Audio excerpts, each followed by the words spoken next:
Hello. I know this is kind of a weird thing for me to do, but I am actually going to share some of my story. Let's see if I can. All right.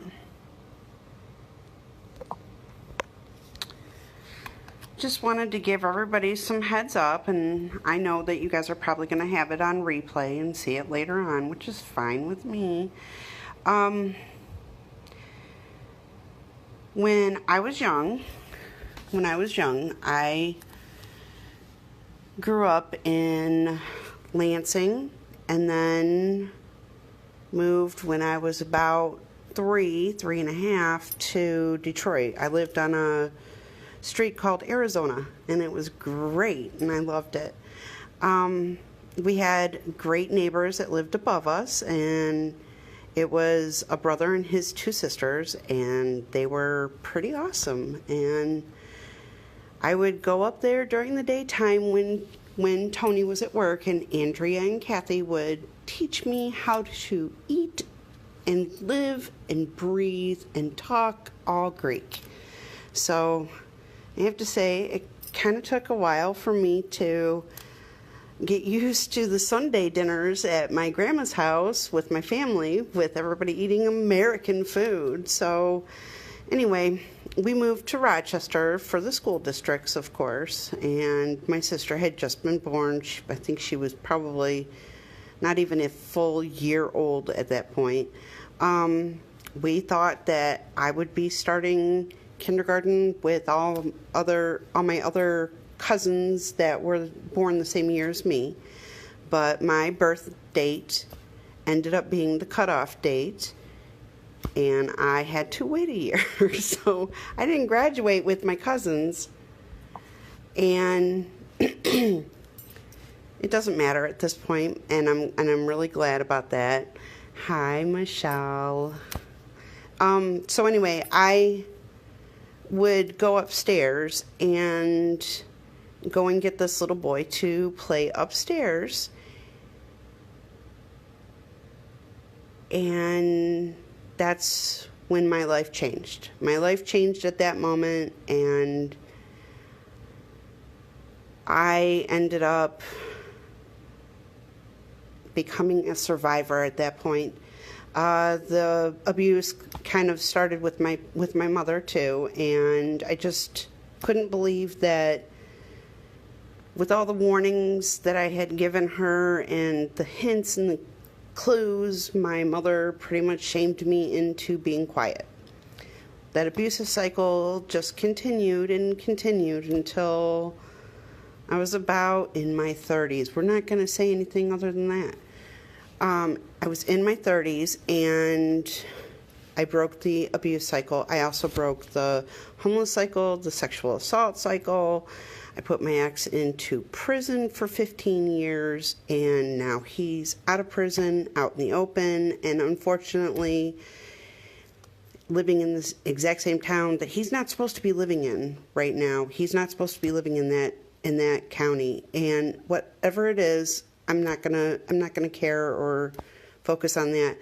I have been in and out of therapy, and one of my girlfriends, you know who you are, one of my girlfriends went ahead and I've known her since high school. I know that we had quite a few different classes together, and I appreciate the fact that, that connection was there. She and I agreed that we were going to do this beauty bash, and she started talking about her reason why she went into the Younique business, and I totally understand and support that. But the fact is that I've been getting the counseling that I've gotten from a VOCA grant. VOCA is the Victim of Crime Act, and I don't have to pay for my counseling. That actually helps me recover from the trauma, the PTSD, and all the things that came from the abusive past. I went ahead and told her, there's VOCA grant money available. Everybody should be able to utilize it. And lo and behold, she started talking about, no, that there's also this. And so, of course, I did my research and I looked into the Haven Retreat that Younique has. And it's through the Younique Foundation. And I have to say, I didn't think I was going to make it as far as I did, but I ended up being accepted and I agreed to attend. I also found out that they are one of the only networks that I'm aware of, a national network that does things for people who not only survived childhood sexual assault, but also made it so that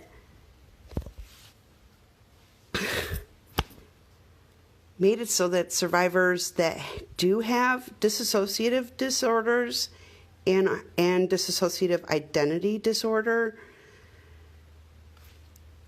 to be able to come to the retreat, not have to pay for the services while you're at the retreat, and then when you come home, they make sure that you're with a counselor that actually specializes in the healing process for dissociative identity disorder and dissociative disorder. I didn't know that it was going to happen to me. I know that I had some disassociation that I did experience throughout my life at different significant traumatic moments that I survived. But after going through the parole board hearing that I went and did, I know that when I did the victim impact statement in the courtroom in front of the judge putting my ex into prison, I know that that was one of the toughest moments that I actually had. But I have to say, if you've ever had to go up and talk to somebody about why this person needs to stay in prison and beg and plead with them to not let them out, and please don't let them be in contact with me here or there or anything else, that was so much harder than I had ever thought. And because of the amount of stress that it put into my system, what I had put into tiny compartments, and I hope that I can say this word right, compartmentalized everything in my life so that I could deal with it on an easier level, those tiny compartments became their own compartment. And that's kind of hard to admit, and I'm just going to say, I know I'm not the only one out there. I know I'm not. I know that I have survived it. I know that other people have survived it.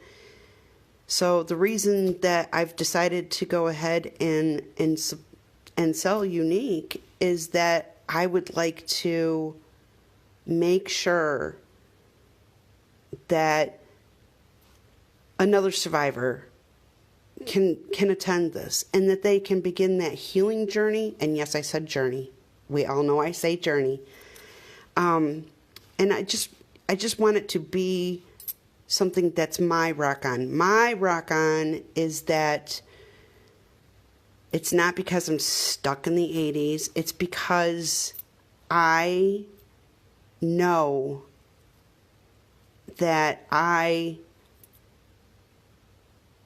can put it into God's path.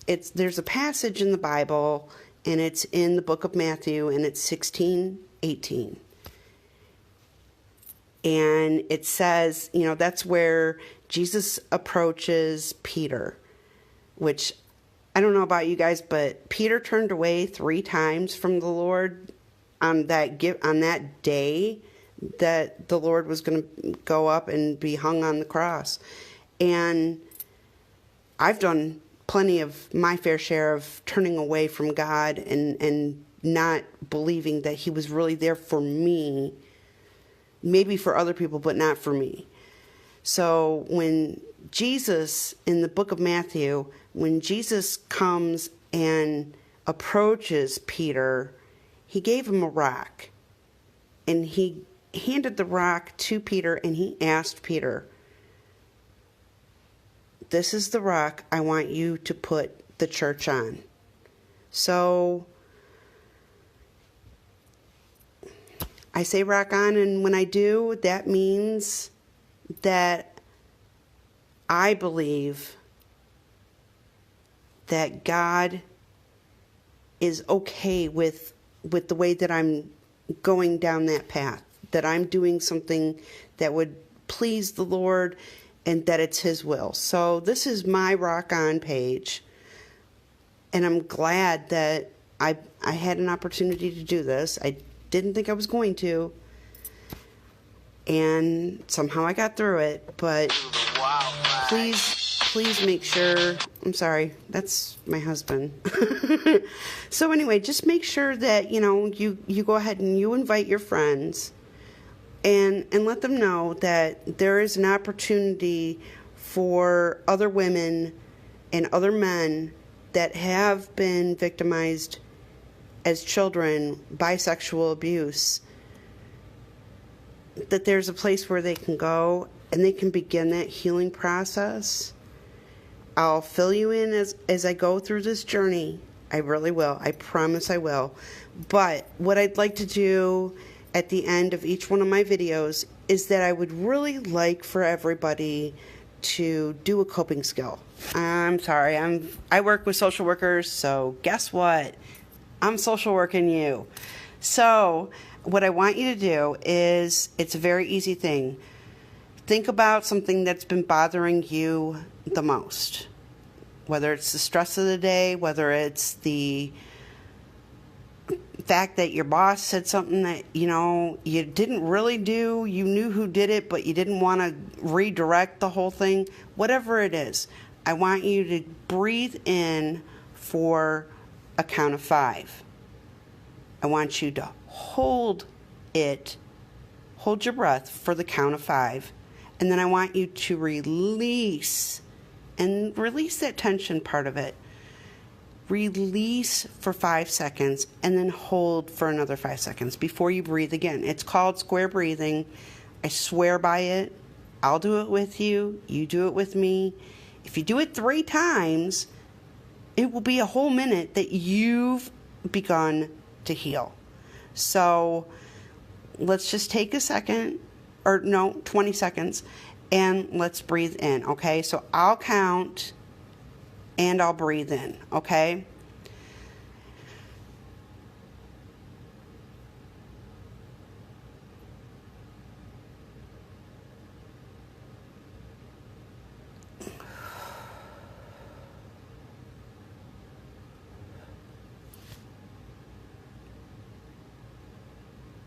Okay, so I just want you guys to know I appreciate you guys coming in. I want you to go ahead and find your way to rock on. And thank you very much. I'll see you soon. All right, bye-bye.